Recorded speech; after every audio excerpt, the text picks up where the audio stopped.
All right, so it's a little after 1 o'clock in the morning. I just finished my shift at Elmhurst Hospital in Queens, New York. It's they say it's ground zero for the pandemic in the United States. I want to say this to the people who are making videos saying that there are no patients in the hospital. There are plenty of patients in those hospitals. It is chaos in there. You're not going to be able to walk in with a camera into the main entrance and see a bunch of people in the waiting area. There's nobody allowed to sit in the waiting area. It's going to look empty. But you go behind those walls, you go behind those doors, it's full of people. Every floor, every wing is all COVID. From the emergency room to the ICU to every wing and every floor, it's all COVID. Every hospital bed, it's COVID. People are in there dying. People are in there fighting for their life, fighting for air, fighting to breathe. You see it in these people's eyes. They're scared. They're alone.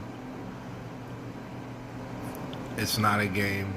It's not a joke. And me, I enjoy a good conspiracy theory. I never subscribe to any, but I like to know them all. I like to be informed.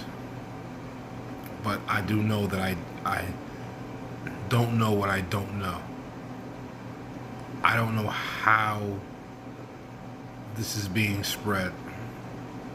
Some say it's a bioweapon that went wrong. Some say it's radiation. Some say it just came from a bat that jumped species.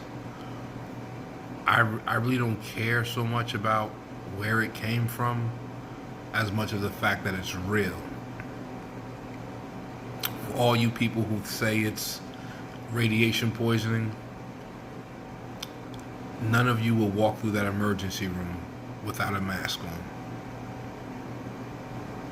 on. None of you would let a COVID patient cough in your face because you think it's just radiation and it's not communicable. It's real. Protect yourself. Stay in the house. You don't want to catch this.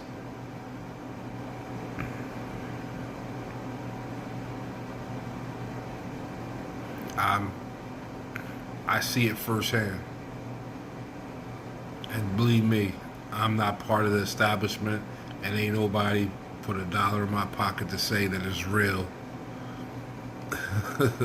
Trust me, I'm not on the inside of nothing. I'm just a man going to work, doing his job. And I try to take all my precautions. And everybody's scared for me. They don't want me to go in there. But I have to because I want to be there. There's no place I'd rather be than in that hospital doing my part. And the nurses and the physicians are the heroes of them all. I play a support role, but these people are in there fighting their asses off trying to save these people, working long ass shifts. I mean,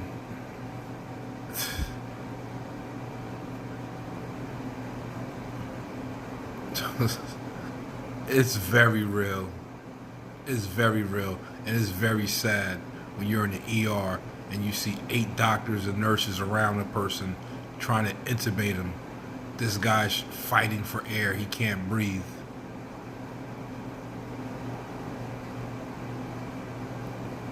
And it's not just him. There's 20 other people fighting, gasping for air. Different ages, different races. Some very old, some not so old. And, you know, if you're racist, you don't want to catch this disease. If you have a problem with Asian people, you don't want to catch this disease. If you don't like black people, you don't want to catch this disease. If you don't like Muslims, you definitely don't want to catch this disease. Because the people, if you don't like white folks, you don't want this disease. If you don't like gay or lesbian people, you don't want to catch this disease. Because there will be Asians, blacks, whites, Muslims, Indians, gay, straight, lesbian, bi, all in there fighting to save your life.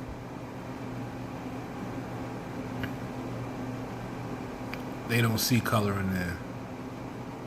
They see life and death. And they're doing everything they can to save everybody. I see it firsthand. So, that's all I got to say.